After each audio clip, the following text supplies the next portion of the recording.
Year, happy new year.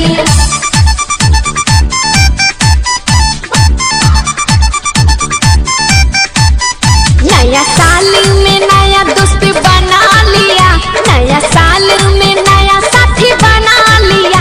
मैंने प्रेम रतन धन पा लिया रे, मैंने प्रेम रतन धन पा लिया।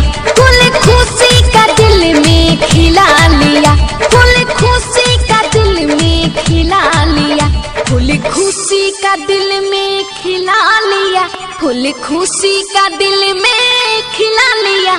मैंने प्रेम रतन धन पा लिया रे, मैंने प्रेम रतन धन पा लिया रे, मैंने प्रेम रतन धन पा लिया।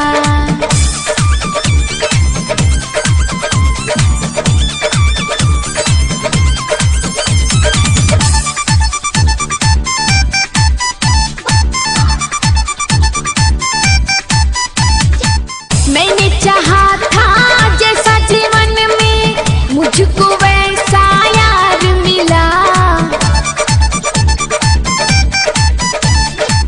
मैंने चाहा था जैसा जीवन में मुझको वैसा यार मिला।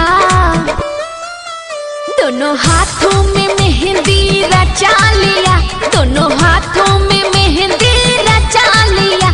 मैंने प्रेम रतन धन